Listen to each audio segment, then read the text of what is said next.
I just had a really scary thought. The show just started and I'm like, I have to pee. Shit. All right, welcome everyone. I'm going to do, a poem for the intro. Okay. So here we go. And hopefully. Is it heartfelt? Hopefully they always are. Is there any other poem to write? That's my go-to. Funny ones. You can do funny ones. This one's heartfelt. Maybe funny too. We'll see. Mark, Chad, Justin, and yes, my little bro too. The years are many, the hijinks fun, and thousands of drunken brew. You're all brothers to me, not just BC. Our lives sewn together like Mark's robe and its patch. Forever connected, deferral to a match. That's like a rap thing, Mark did, but I'm not listening. Success, failure, not for what I care. It's your bald heads that remind me I have beautiful hair. Unlike Timberlake and NSYNC, unlike Beyonce and Destiny's Child, together we will remain like a pack in the wild. A Retireholics love that is pure, that is true, and never boring like a fiduciary review. Justin is silent like the starry night, the microphone at the center of his fright, but his heart says all I need to know. And he's single, ladies, so robe guy, robe guy. I would tub naked with you in the pools of Dubai. We could towel off together with your magnificent robe. My goodness. We were just trying to have a and talk about peps and how they anally probe. Chadwickian, the 401k slayer, is more than just top-notch sales. Give me the choice to save him or the other, and I would say, fuck the whales. Even though he wears the same sport coat for years and years, if he left me for paychecks, I would surely drown in my own tears. And Brandon, well, Brandon is Brandon, you see. He's got no choice. He's my brother, so he cannot flee. Without BC, Retireholics would never exist. And that would make the chat bar really, really pissed. So let's rejoice, everybody. The cast, the guests, and the chat bar peeps too. Bullshit. Don't insert your graphics into my fucking poem right now. I love you, Brandon. Let's debate. So let's rejoice, everybody. The cast, the guest, and the chat bar peeps too. Let's debate about TDFs and to versus through. Let's challenge Tony and his economies of scale. Let's talk about how PEPs will never prevail. Ooh. Let's talk best practices and how to make your advisor shop legit. Let's analyze legislation and agree that Mr. Reesh is the shit. Let's do it, my dudes and my dudettes too. It's Retireholics, motherfuckers. And this ep is new. That's it. Cheers. Cheers to you guys. All right, rate it salute. in the chat. Yes, we got to rate. I mean, that was exceptional. 5 is low. I'm like 15, maybe. You don't rate me. Even more. Justin, you know what comes next, buddy? Let's do this. Let's intro the guest. Justin, take it over. Justin McNeil. Here we go. Today's guest is one of the founding partners of Westminster Consulting. I say it like that because we call it Westminster. But anyways, so Westminster Consulting recently became a part of, I know, Mark, thank you. They became a part of One Digital a few months back. He and his business partner, Thomas, along with the team, built up their book to 71 retirement plans that represent a whopping $6 billion in assets. Dollar bills. And the only thing I hear from that statement is, how about that EBITDA? So I have to find what the EBITDA is. I know, right? We gotta start accuracy right at 4:30. No. Yes, we do. No. Anyways, fucking with my shit. I know. Anyways, but money and success aside, to say this man is one hell of a human being would be putting it lightly. He was raised by his family to believe in the importance of giving back, and it appears he does so by the buttload. Not only does he help people create secure financial futures, but he plays a very active role in bettering his community of Rochester. Over the years, he's been involved in many aspects of Rochester Rotary, including president. He later became the president of the board of Camp Hakamo. How do you say that, Sean? Hakamo. Hakamo. Close enough. Jeez, Justin. Like, Anyways, which is a camp he runs for children and adults with disabilities. Over the past 13 years, he served as a chair of the Breast Cancer Coalition of Rochester's Teed Off at Breast Cancer Golf Tournament. And lastly, he's a former hockey player who's turned his talents and love for the game to coaching travel team for more than 20 years. Ladies and gentlemen, Mr. Sean Patton. Thanks, guys. Very You did your homework. Welcome. All right, you have to do, everybody. Website. Rate Justin on 0 to 10. It is so hard to follow. Keep them sharp. Keep them sharp. All right, a little bit of housekeeping before we get started. Sweet, I beat Mark. Gave me a 3 point something. You got a 2. Housekeeping. Sorry, 3 weeks ago, we canceled a show literally 30 minutes before going on. Apologize for that. Then the week later, we were supposed to do a live show in Alaska, and we had to cancel that one as well. Reason being is we just got too fucking hammered on both of them. Like the 3 weeks ago, we were all here at the office. We got wasted. Brandon passed out. We just couldn't go on. And then on our way to Alaska, we stopped off in Juneau, and it kind of turned into like a hangover kind of movie. And we lost Robe Guy. We couldn't find him, and we just couldn't make it to Chetney's conference. You guys still haven't found me, by the way. So we apologize for that. Yes, we're going to have a chat bar champion. Of course. So Sean, Mr. Patton, you will have to vote someone into the semifinals. So do your best to pay attention to the chat bar, and whoever kind of, floats your boat in there will get your vote. But, also just focus on being a guest as well. But that chat bar is a lot of fun. So keep one eye on it and one eye on us. We're going to play Acrosin, and Mark, okay, get your wish. Acrosin starts now, buddy. Starts right now. That's 10 minutes too late, dude. Sean, do you know the rules to Acrosin? I do not. Okay. If you say any initialism or acronym, you must drink from your penalty drink. And that starts now, and we'll keep a tally. We'll see who loses or wins. Did I do something? Or is that just an example? Yep. I have a very stiff vodka and OJ. Nice. For my penalty. That is one. That is. Dumb. I did that on purpose, Mark. I just wanted to show an example of. Let's go straight to headlines. Headlines. That is an abbreviation for his name, like doesn't matter. We've never distinguished Greg Greenfield getting a pass on that. Never once. Let's start with big news. Prudential selling to Empower, $3.55 billion. A couple of questions. I'm going to go straight to Sean. Number one, why does it always seem like it's Empower? Doesn't anyone else want to buy anyone these days? Doesn't Voya want to buy some people or somebody? Like, it's always Empower. But Sean, let me ask you, let's just pretend and assume that you have a bunch of Prudential plans. When you hear news like this, what's your call to action? And I'm just being serious now. What do you do to defend against or help educate your clients, et cetera? Yeah, I mean, I think, with a fiduciary lens on, I think the first thing that you have to do is go through a process, right? It probably is some type of go-to-market exercise to say, okay, what does the new Prudential-Empower look like? Are the reasons we originally hired Prudential still in place? If you haven't gone to market in a bit, it's a chance to refresh pricing. And again, whether it's a full-blown RFP or benchmarking, that's something that we'll be doing for our clients. Request for proposal would be the appropriate word during this show. Hit them up. Yes. All right. I love the hockey sound. That's sick.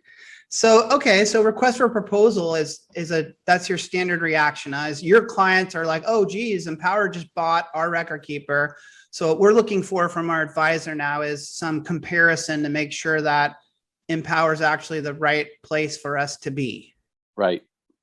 Yeah, okay. I think. All right. Yeah, John? I think that makes a lot of sense. I was just going to say, I feel like Empower has done it well in terms of the acquisition and how they position their regional vice presidents, their wholesalers, should chat with advisors and plans that are already in the bidding process, and how to talk through that if the plan is with Pru but already in the bidding process to potentially come to Empower.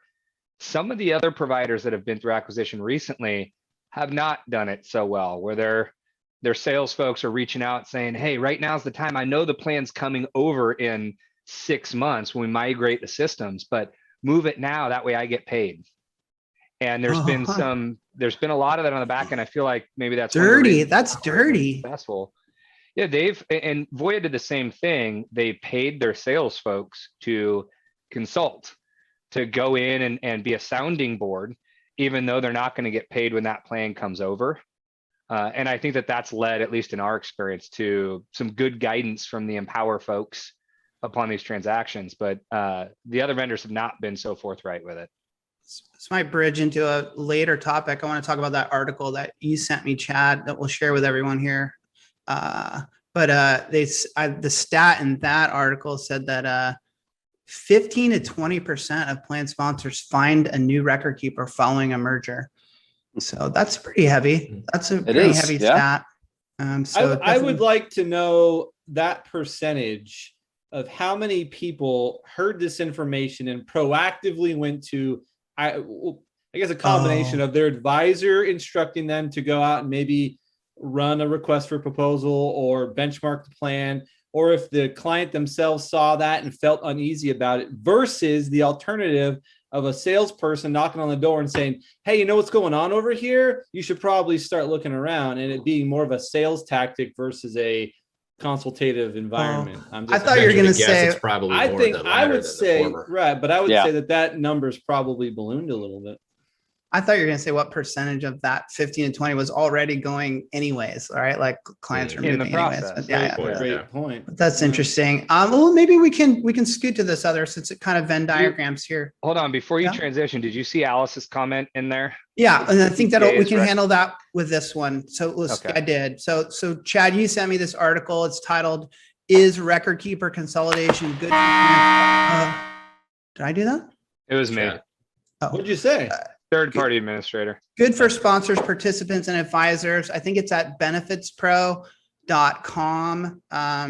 Maybe Brandon can pull that up if he sees it there. But Chad, you were excited by it. You've been having some talks recently around acquisitions and stuff on different fronts. What I found interesting in that article was it said a decade ago we had 400 record keepers. And now we have 150 record keepers. And it made the statement that the power is going to be in these large record keepers as it relates to pricing, and almost like they'll be able to price fix in some way going forward.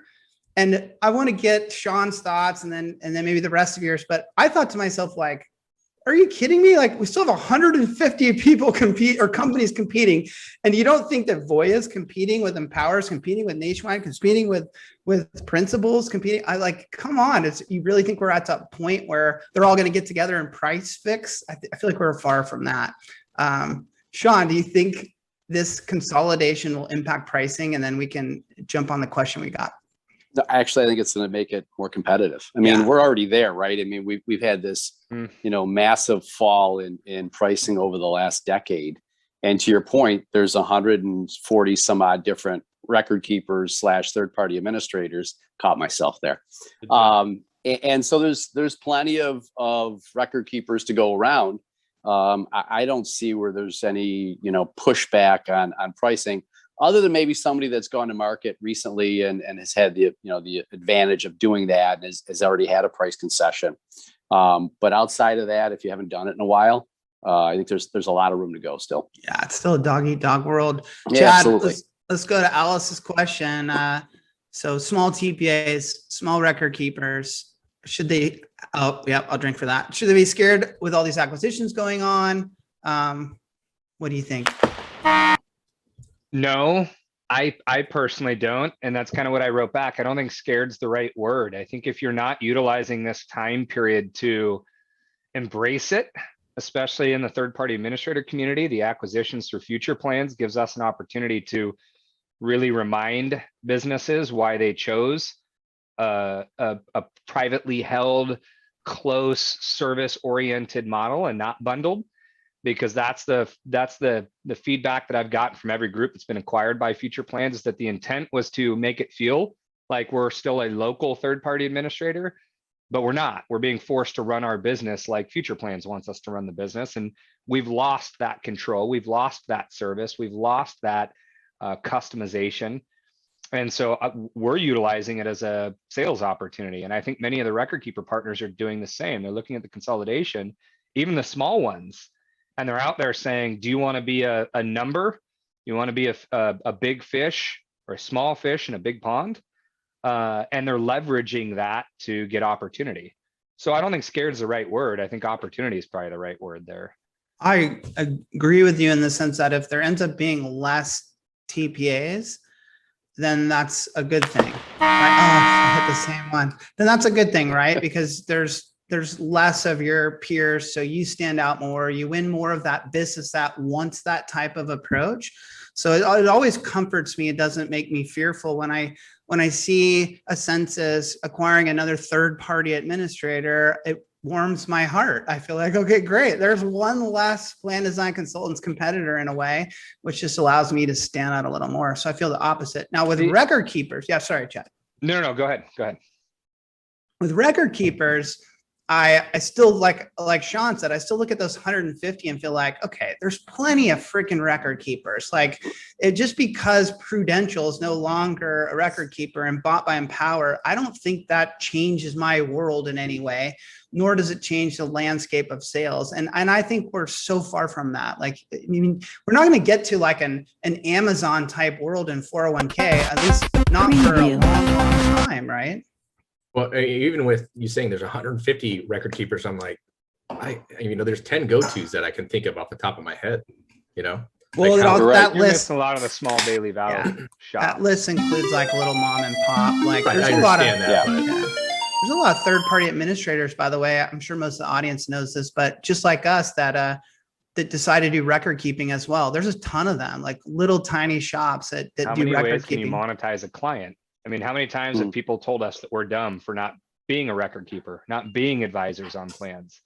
Because they just look at monetizing every single avenue they can. I agree with Alice's comments though then, Chad, in that if we had chose to be a record keeping third-party administrator, I would be fearful right now. I'd either be fearful or feel like, oh, geez, I'm going to sell to someone and make some bank, but I don't think you can compete when Empower gets so big and keeps buying. How am I going to compete as a little podunk third-party administrator trying to do record-keeping services? I see that differently. And look at the seed money that comes to Vestwell and their third round of funding and some of these tech-based companies. If you're a small firm and you are leveraging a private labeling, I think it was Greg that said that earlier. You're leveraging a private label from a decent behind-the-scenes record keeper. Call it Vestwell's backbone. You can make your product efficient, inexpensive, and leverage people like Sean that have good financial wellness tools and programs to really engage the participant. I mean, you're there to do record keeping. Isn't that what we hear from all the disruptors right now? Why are so many record keepers getting into the advisor space? So let's go ahead and take a step back and be record keepers from a data standpoint. So I don't know, JD, I don't really agree with that. I want to know what Sean thinks more than anything, to be honest. Look at it, and I feel the same way about our world. There's a lot of business to go around for everybody. And we focus on, I'd call it the mid and large market plan sponsor. And I think someone said earlier, there's a bunch of names to go to. Maybe there's 10 or 12. So, does losing Pru all of a sudden pigeonhole pricing and kind of lock it in and now record keepers have the advantage? Absolutely not. It's still very competitive out there. And, so I'm not surprised.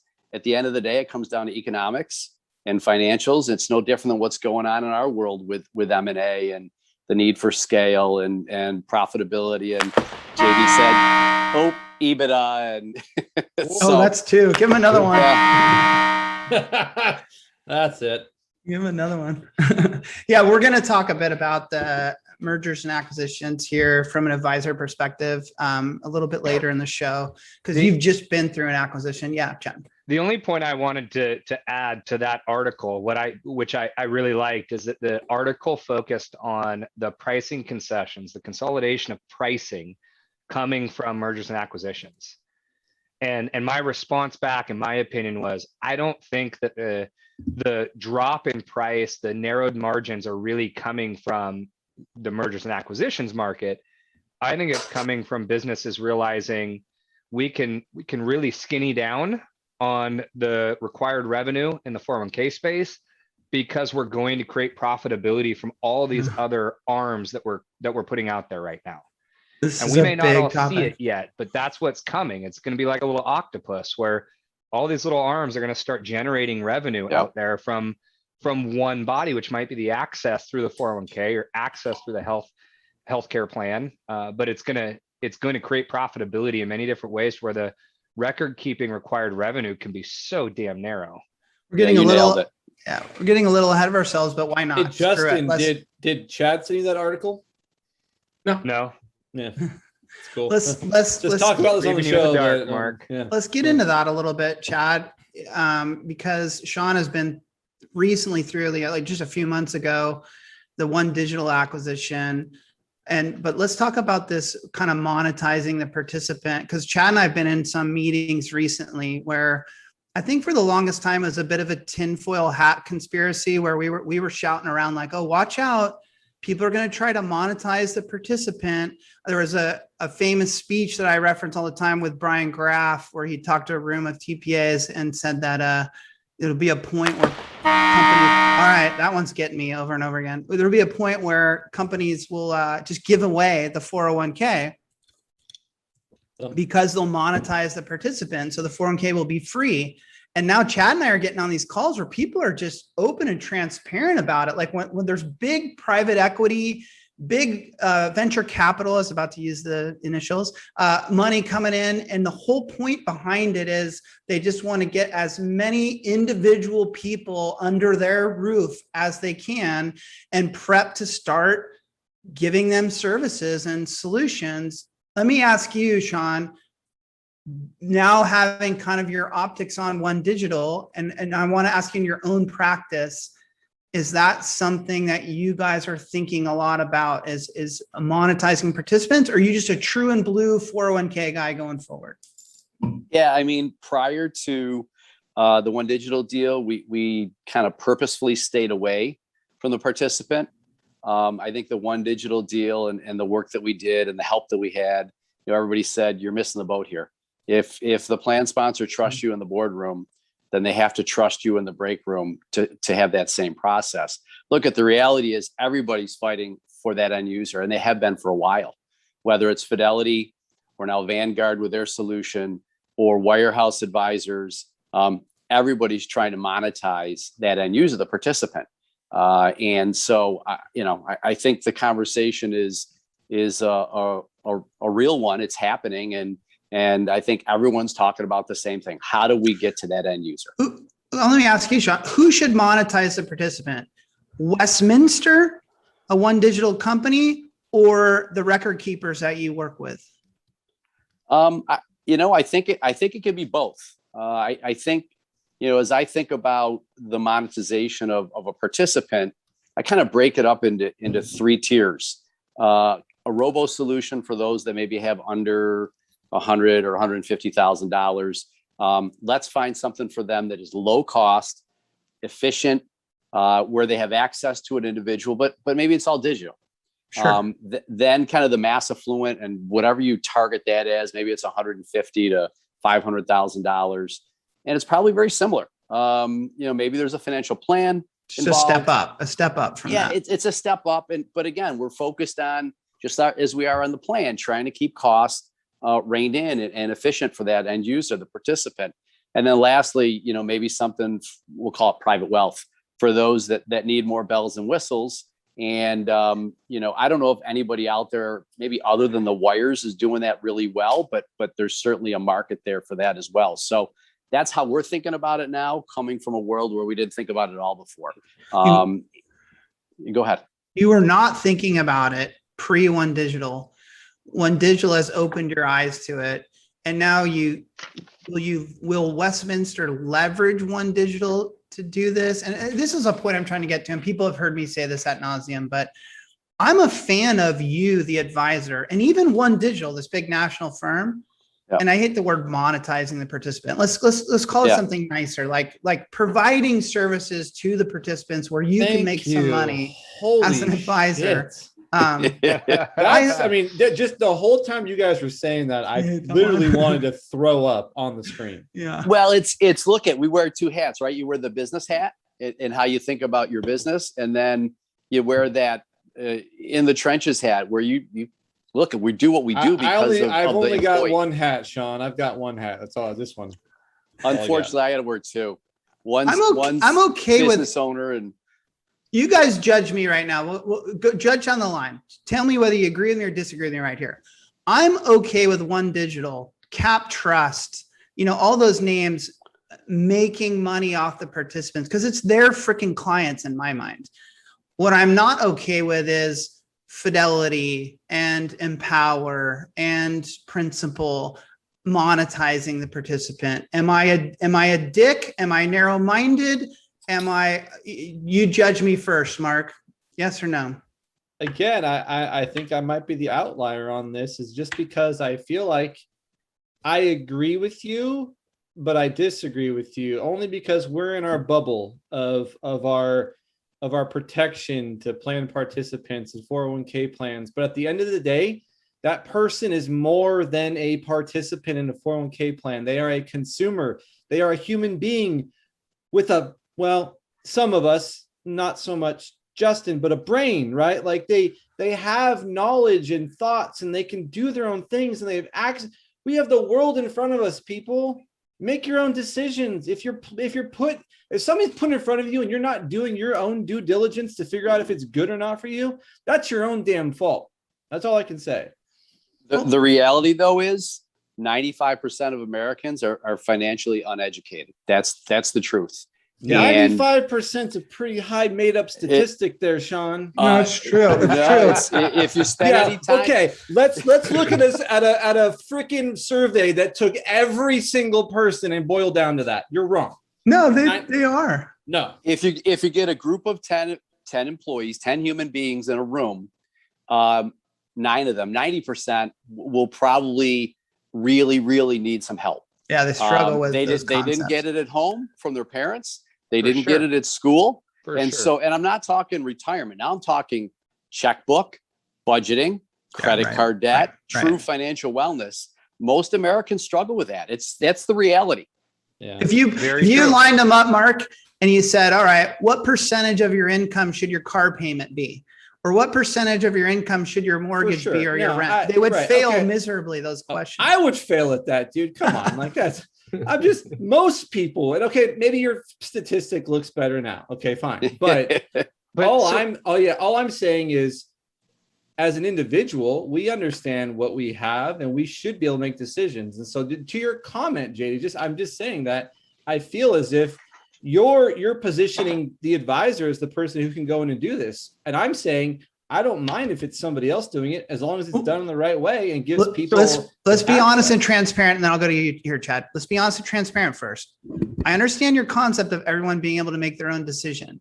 However, hundreds of millions of dollars are being invested in these companies because they see the 401k as the Trojan horse to the participants. So yes, Mark, they have a right to make their own decisions, but most of them are going to go like, okay, if my employer chose this and they're putting it right in front of me or using data to send me a notification or an email when I should be signing up for something, I'm probably going to go that route versus go out and do my own vetting of some solution there. Chat. But let me combat that point real quick and say the employer is always saying participate in the 401k plan, yet we see participation rates in the 40% range. Like right. I get the point, but we haven't seen that come to fruition. Would I and this is going on in the chat bar right now with Brett and a few others. I've said this before, and maybe I'm not saying it clearly, but it makes sense in my mind, which is I don't think that the businesses, that companies are really paying for the data. I think what they're paying for is the access to the employee. The data you can leverage. And I think you can find data like our friends at Hero 7, like you could get the data from outside sources, but it's the access to the employee that they really want. They want to be able to pitch things to these folks, and pitching it through the relationship of the 401k, like you said, will likely create stronger take rates. Now, let me position back a bit to why I'm okay with this. I believe the advisor, who is often a fiduciary, right, Sean, will have the participants' best interest in mind, and will not be trying to sell them something that is not fitting for them.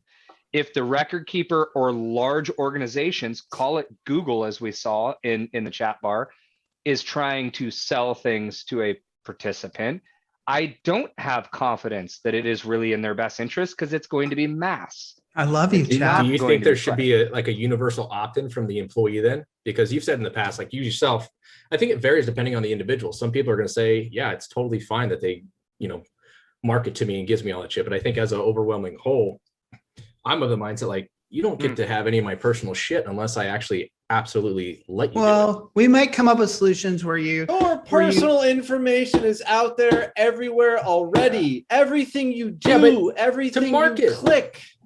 Yeah, I liked what you said there, Chad.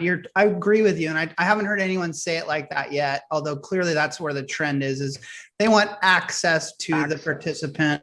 Plan data is just a sideline of like how they might be more effective.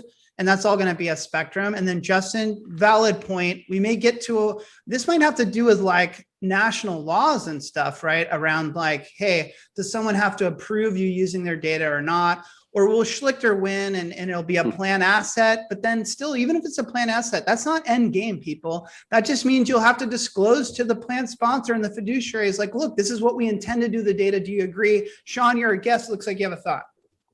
No, again, at the end of the day, we need to do what's in the best interest of the employee, participant, whatever you want to call them.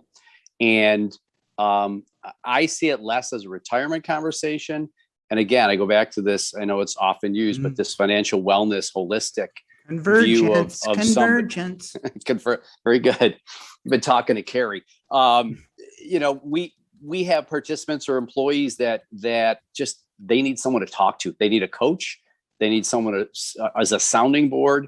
And, so that's the way we approach it. I'm thinking that's the way One Digital is thinking about it through their financial elements solution. So, hey, Brett Schaffner, you cannot plug your own product in the chat bar, you motherfucker. Brett, that's what I'm here for, dude. He's all ask Sean this question, which will set him up for my company's solution. But hey, I wrote back to Brett like, well, that's a theoretical question. Like, of course, that's what every advisor would love. Of course, it is. Well, hey, repeating what you chat in the chat bar should be an offense on this show. We saw it. Dude, don't repeat yourself, dude. Not true. I bet you Sean's not reading the chat bar like you are. Because he's paying attention. Actually, I'm not. I can't see it from here. I'm so far away. Let's get more serious right now. We're 401k professionals. Let's spin the wheel of ice. I knew that's where you were going. Where'd it go? The wheel of ice. Gonna be everybody. For sure gonna be me today. Come on, hit him up. Double him up. Double him up. I was hoping it was gonna be Justin so you can get a hockey hammered. Are we going double or no? Oh, here we go. I always get froze. Always. Oh, yes. Reverse psychology. Safe. That was brought to you by pepsuck.org. That's the unimproved and old and boring. I think that might be too. But okay. But full of integrity, no matter what Chad tells you. That wheel of ice is random. Okay. Small topic. I was digging around trying to find out more about this Sean Patton gentleman. And I went to his website and I was a little blown away at, I don't know how to pronounce it. Conferro. You have to Latin to What does that collaborate. mean? Allegedly, it's Latin to confer, collaborate. Oh, there it is. Look at that. Very so good. when you run out of creative ideas, you just start Googling Latin names for shit. Yes. Okay, I get it. Yes. I get it. Yes. No, but what this is, guys, is some time ago, and we'll get more from Sean can give us a history. I see this as everyone creates like quarterly newsletters. Advisors come to me like, yeah, we have a quarterly newsletter and it educates our clients and teaches them about, and I'm like, okay, that's cool. That's great. That's great. Look at what these fuckers do. They have a quarterly magazine with beautiful graphics, a cover, stories on the inside. They highlight some of their partners, like defined contribution investment only people or record keepers. They highlight their own staff are in there writing articles and doing stuff. And I just have to say, when I saw this, the marketing guy, the branding guy in me, I was like, wow. Such a cool freaking idea. Where did it start? How long's it been? Tell us a bit more about this. Thanks for noticing. Sick. Yeah, so thanks. So we started it 9 years ago. We said, hey, why don't we create some content for our clients, committee members, and prospects, and every issue will have a theme. And again, this idea of Conferro or to collaborate will go out to the marketplace, attorneys, accountants, DCIO, record keepers, other professionals, and say, hey, are you interested in contributing to this theme? Cybersecurity, defined benefit, retirees. Oh boy. Yeah. You owe one for defined contribution investment only. There you go. And so we built this all in-house.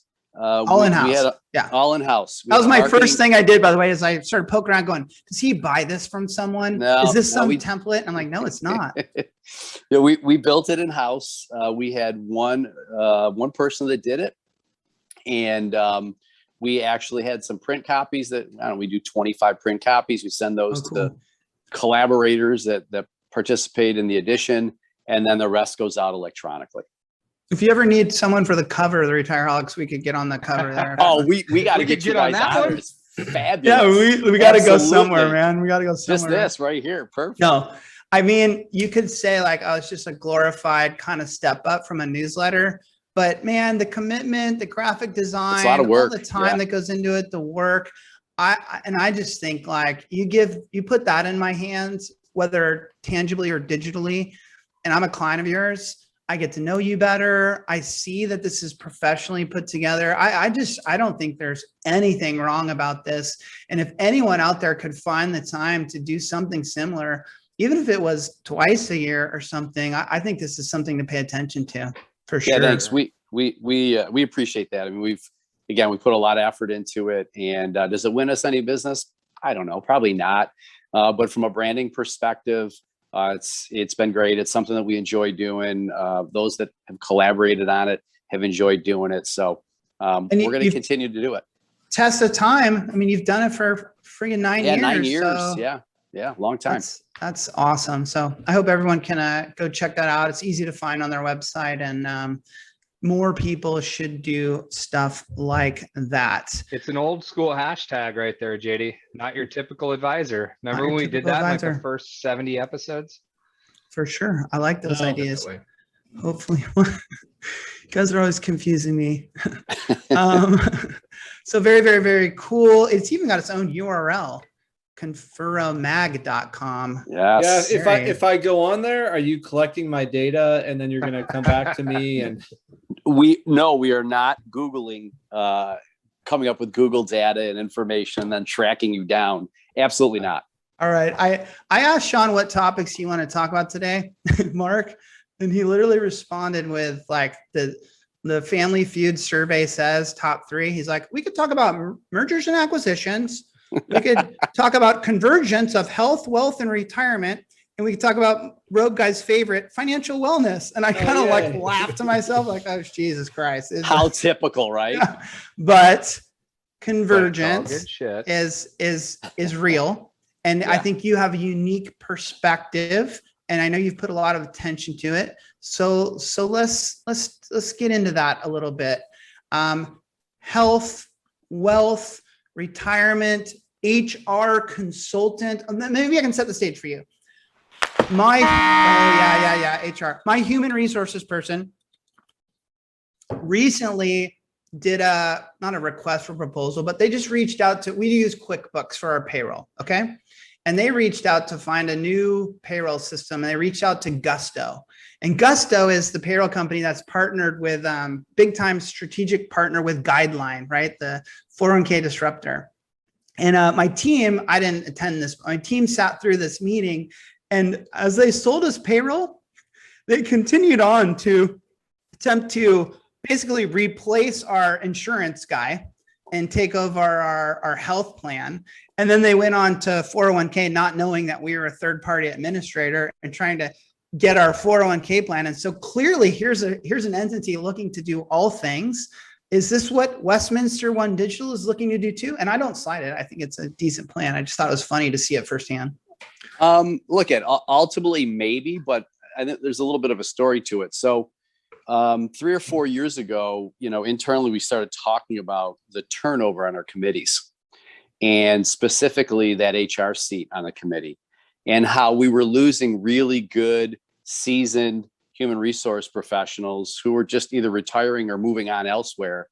And they were being replaced by younger, inexperienced, don't know where the bodies are buried human resource professionals. That's a problem.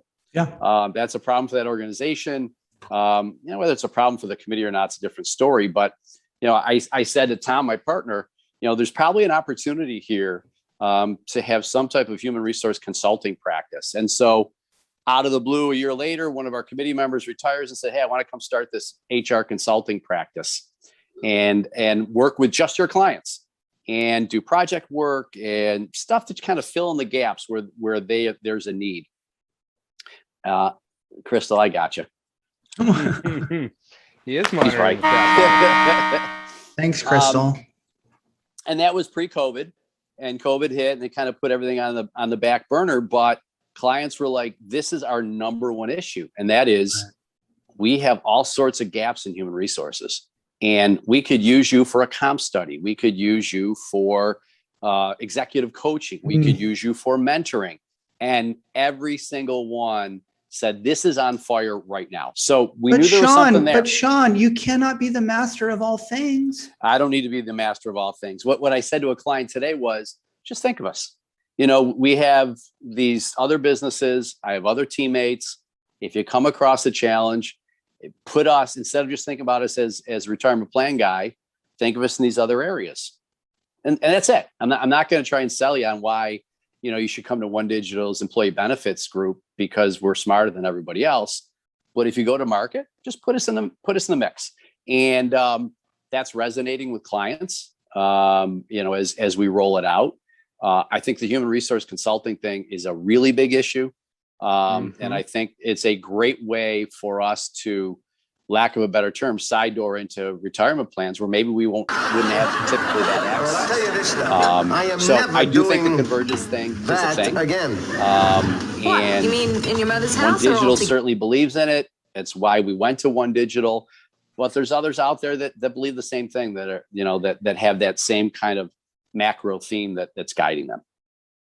JD, there was a point in that conversation we had with Dick Darien last week. There was a You're point allowed to disclose that to the public that we're having internal conversations with Dick Darien?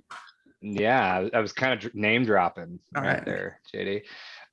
No, there was a point that was made that hit home to me, and I actually used it in a conversation today with an advisor, which is essentially what Dick was saying is the folks like Sean, which historically have been in the big populated areas of our country where there's a lot of business to be won. They're in New York, they're in San Francisco. They're starting to, because of these acquisitions, because of the merger and acquisition space, because of the growing convergence that's happening, the folks like Sean are no longer just in San Francisco. They're now in Oakland. They're now in Danville for our geographical location. They're now in Ohio. For everyone that doesn't know those towns, his geography is expanding is all that's happening there. And they're in smaller areas, right? They're no longer needing to be in these large metropolitan areas. And to me, that's a big thing for advisors to be thinking about when they're looking at whether or not to start creating some financial wellness, to creating some sort of tools, to letting their practice converge. They're starting to realize that, or they need to realize, I should say, that the Seans of the world are going to make their way into their small community. Well, let me finish my story that I started this with. My new human resources guy, who I love to death, but he's young and he's new. And my wife was with him on the call because my wife runs a lot of our human resources stuff. And but had he been left to his own devices, I think he would have bought Gusto all in on everything they sold him, because the way they were pitching it was like, oh, this can be so efficient. You want to have one company doing this for you. And I think there's a lot of people out there, a lot of consumers that like that concept, right? Of like, oh, I just want to go to one place where everyone does it for me. And so I do believe that the One Digitals of the world and everyone else that is focusing so strategically on this convergence is smart. They understand that. And I think that as 401k salespeople, we sometimes are too myopic, and we've been so focused for the last 20 years just selling 401k. We don't realize that there's another way to do it. And if you can do it another way and bring in four pipelines of business and revenue, and you've got the wherewithal as a company to deliver and deliver in a good way, then why the fuck not? And so I think that's what's going to happen. So anyways, don't be naive out there. Pay attention to this stuff. And I think you can niche. And yes. My point, JD, is don't just look at it as needing to monetize the participant. Look at it as needing to be competitive. Like you're going to start losing market share in even if you're in a small community, you're going to start losing market share because the folks who are doing this level of service are going to no longer be only in the big populated metropolitan areas. You're going to be an advisor. You're going to be an advisor. You're going to have 50, 60 plans, and you're going to lose one, and you're going to ask them why. And you're going to lose another one. You're going to ask them why. And you're going to find out you just lost 10, 12 plans, 25% of your business, because someone else is bigger and better and willing to offer more things to that client. And then it's going to be too late. So I think you need to start thinking about it now. Not that you can't survive. I'm not saying you couldn't survive those ones you have left. And by the way, I'm not saying that you can't walk in and say, I don't want to rip on One Digital here, but any one of these companies and say, oh, they're the big shop trying to give you all the things. I'm the niche 401k pro. Like when it comes to 401k, you want me. Problem is, as I said that out loud, is those big shops are going to be like, oh, really? Look at our people. We got pros on our team too, So anyways, I definitely think it's something you need to pay attention. Let's have some fun. What do you make that face for, Mark? Is it something in the chat? I don't know, man. Some of your comments make me feel like you're wavering on a couple of different fronts. Ooh. Like you're saying things that contradict your stance and your thoughts on other things. And so I can't put it all into words right now. I have like 25 bullet pointed notes over here. We'll have a Zoom meeting tomorrow to discuss, so like we can debrief. Yeah. I need more intelligent like quotes, but I do recall someone saying once that this isn't word for word. The human who has contradictions is the smart human. It's the one around. If you contradict yourself, it means you're open and you're honest and you're thinking about things from, it's the narrow-minded person that thinks one way is the only way. I'm sure that that's false information. I think PEPs could be just a fine solution for some people. Let's play a game. We're going to do a little smorgasbord of games tonight. Instead of only playing the lamer game, or only playing one of these things does not belong, or only playing the mystery audio game. We're going to play all three. We're just going to do little quick versions of each. Brandon, if you're on the if the trigger, I'd like to start with one of these things. And I love that tune. If you could play that for me, Brandon. Thank you. One of these things is not like the others. One of these things doesn't belong. Can you tell which thing is not like the other by the time I finish this song? All right, you do not have to do it by the time the song finished because it just finished. I got 4 things up there. One of them just shouldn't be there. And you know what these things are. Does everyone in the audience know? Yes. The surfer barely, I wouldn't know what these things are, but so any guesses, Sean, on what does not belong up there? Ooh, good question. I mean, they're all NHL logos. Correct. We got the Sharks. We got the Stars. Minnesota Wild. The Wild. And the Canucks. What's a Canuck? Canucks. It's a Canadian. Okay. Why is it? What the hell is What's that? a Canuck, eh? Yeah. Oh, what is that? This is a good question. Which does not belong? Justin? Right. I don't know. Which team hasn't won a Stanley Cup? Oh, Mark. I can't believe you. Oh, Did you You're just on the give right that track. up? Daniela did say It's got to be the Huh? Sharks, Yeah. right? The Sharks have never won the Cup. Right? Anyone in the audience? Oh, who hasn't I won the haven't cup? paid attention to This the is audience. wild. All right, Brandon, I go want ahead to and say the show them. Wild. Go ahead and show them the Wild, the Sharks, and the This is what Daniela Canucks said. have never won a Stanley Cup. The Dallas Stars won a Stanley Cup. And Yeah. Good call. so Man, there you that's go. sad. I want to see Danielle. Should know said- that. Wait, so it is a Stanley Cup? Sorry, I was reading the chat. Yeah, Danielle the said Stars Dallas are- originally. The fact Stars- that you two hockey fans couldn't Didn't know even that. start that I know process, and I did. That's sad. That's embarrassing. That is Yeah. Don't follow embarrassing. shitty teams, Mark. The Dallas Stars have not. I don't won. follow hockey at all. All right, let's go to the mystery Mr. audio. Defensive. We're going to play you, I think it's like a 10-second clip of someone speaking, and wait for the clip to end, and then and don't look at the chat bar because they're going to cheat for you. And then guess who you think this person is. So Brandon, if you're ready, I love you, Brandon.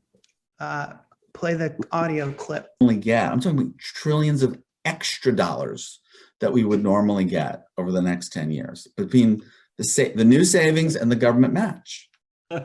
So you want to be Mark part of knows. this? And I think PEPs perfectly are positioned to be part of this equation, because one of the things that this legislation is going to Brandon do, fucking changed the something audio. we This is were- not the audio bit I gave him. He's doing this on purpose to me. You have a guess, Sean, who that is? Because if you can't get it right, I'm claiming you're not even a 401k pro. Like, you should just back it up. It's got to be Brian Graff, right? That a boy. Good for you. Butterbeer, yummy. Ooh, Carrie calls him. I'll drink for this. Carrie calls him BG. Oh, I'm going to drink for that.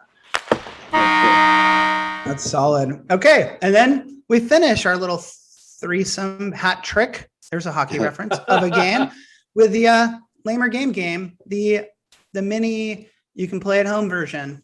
One Lamer game question. It's probably my least impressive question to date. So, Sean, I'll start with you. So humble. Lame or game? When you get on an escalator, walking up versus standing fucking still. Lame or game? Sean? Game. Okay. Next person, JD. Get out of the effing way, says GG. Got it. No, I get you, Mark. I get you. It's lame. You use it for what it was built for, to relax. Hey, I've never answered my own questions. You don't know if I like it or not. And it also applies for the ones at the airport that are just horizontal. You know, the walking ones. Like, oh no, I didn't say back, flat man. moving sidewalk. No, this is not your game. You don't get to adjust my question. Stairs that move. Now I will give a caveat. Stairs next to the escalator. Does it change your thought? That's a baller move. Chad? No, You're on hold mute. on. Why is Chad muted? JD, I'm going to Justin next. Oh, sorry. Don't try to Not take my game. I'm not the host. I'm game, man. Relax. That's what they're there for. There's stairs somewhere in that place. But your question about stairs right next to it, definitely relax for sure. Okay. You could have chosen otherwise. I muted because I was burping, and then I forgot that I muted because I was burping. I will start by saying I am game. Sit on that escalator, enjoy yourself. That's why it's moving for you. You can do less work. Did you know more people die on an escalator every year than an elevator? That makes sense. It's true. Scary, but true. Have you noticed Chad always brings up dark shit lately? First off, saying from I don't even know how that's physically possible. Remember when he said this company didn't mandate vaccines and 50 people went to work and 49 of them died. Wait, hold on. His brother works for the elevator union. That's bullshit, dude. You can't be telling people they do escalators too. It has nothing to do with elevators. Okay. How do you think they all get worked on? It's escalators and elevators. I'll tell you, Chad. I'll tell you exactly. You know what they say. You know what they say. You know what they say. All right, we got to vote for Chat Bar Champion and wrap this thing. And if Sean will have us maybe do a little bit of after show. Justin. Sure. I'm going Brett tonight. Okay, nice. I like that call. Brett Schaffner is in the finals for Chat Bar Champion. Chadwick, the 401k Slayer. What say you? I'm struggling with this one. I had Lauren climbing points, but it was for one comment. Lauren was quiet otherwise, so I'm following suit with Justin, and I'm going with Brett. Whoa, jumping on the bandwagon. All right, I'm going to go with. Good night. Crystal's never won, right? Yeah, she has. She has won? Yeah, I'm pretty sure Crystal's won. I don't know why, but Crystal's my favorite. So I'm going for Crystal, and I didn't even see any of her posts. Hey, Guy was active. She said tonight. she hasn't. Comment-wise. Yeah, Guy. I'm just giving it to Crystal. Mark. I will be honest. Can I just say real quick that the chat bar tonight was kind of like the All-Star game in a lot of ways. Like everybody on there seemed like to be past winners and people that are heavy hitters. And I'm going with my guy Greg. GG. I'll drink. Oh, there we go. I was waiting for Mark to say it. Nope. Won't do it. He doesn't know how to spell yes, but he's into the finals. And all right, the most special, valuable guest of the day. What is your vote for Chat Bar Champion? I'm with you, Greg Greenfield. Sorry, Carrie. I mean, he is like filling up the chat box with my one good eye. I mean, I'm seeing that name popping left and right. All right. Well, Carrie says man. The ink has not dried on the one digital contract, and she's going to renegotiate the terms because I'll hear from her tomorrow. Vince Morris has some vacations he's got to go on. I feel like on Instagram he's always somewhere tropical, but yeah, I would be that way too, I guess. Hey, JD, here we go. The votes are coming in. Yes, Chad. Do you still have to pee? I do real bad. I had to pee when we started. When Brandon better play a long song because close this out. It's pretty. It's not tight. I'm not gonna lie to you. Someone's walking away with it, but people vote. Come on, man, vote. Get your vote in. Get your vote in. This ain't like the vaccines. Everyone's got to do this. Oh, jeez. You can't opt out. Good. Oh, it's Greg. Greg, he's got to be up there now. It's like a 4-time. He's catching up to Daniela. I wish this was like Major League Baseball and we actually had stats. But Brandon and I are too drunk to know who's won how many times and what. So he earned it. He's funny, says Brett. All right. Well, it's been great. Good job, Greg. I know that's not your first win. You are truly, as Mark put it, an all-star of the Chat Bar Champion. We love having you here. Thank you. Thank you, everyone, for tuning in. We appreciate it. Sorry about the last couple of weeks. We had a little snafu and is legit. We couldn't be there. And for any people that have been sending me kind of prayers and thank yous, I appreciate it. I'm still in the midst of my medical emergency, and I appreciate all your love and support. And you guys too. The three of you have been great to me, and so I appreciate that. Sean, I saw these images of you. You know, the glasses, and I don't know, it almost looked like a bowl cut, kind of a Richie Cunningham kind of vibe, and I was like, okay, so we're gonna have this nerd on the show, and then the glasses, the actual package is just this confident, swagger-filled fucking. I think earlier tonight Pat said, "Wow, he's got his he's got his pitch like nailed. Like you're just a 401k beast mode." and I had no idea. So I worked on it for a couple of years. Shame on me. Shame on me. Hey, I'm not gonna lie. I watched your video intro with, I'm guessing, you and your partner on the website of what you guys do. And I went, oh shit, it's gonna be hard to break this guy out of the shell. He's nerdier than I am, and that's hard. That's hard to do. That video could use a little work. That video could use a little work. It's the beer. I mean, come on. Hey, I'm Sean Patton of Westminster Consulting. We provide fiduciary services for. Why haven't we look a little polished, right? Why haven't we even talked about the dog show that Westminster is so popular for? I know. Well, we've been sponsoring that forever, Mark, and it's gotten us a shitload of dog clients and whatnot. There it is. We're proud of. We're proud of our dog show. We're going to talk the dog show in the after show. The Westminster dog show. Everyone go to Westminster. Oh, Christ. Tom must be like 30 there. That was like 40 years ago. Consulting.com and check out this beautiful piece of artistic video work they did. Phenomenal. All right. The magazine, by the way, that's the shit. Okay. Thank you so much, man. We really appreciate you hanging out with us. Thanks, guys. Hope to see you a bit in the after show. Brandon, play us out with a little music that doesn't get us sued by someone. And then we'll see. I'm going to the bathroom. That's where I'm going. Here we come. I should take it, man. Walk down the street.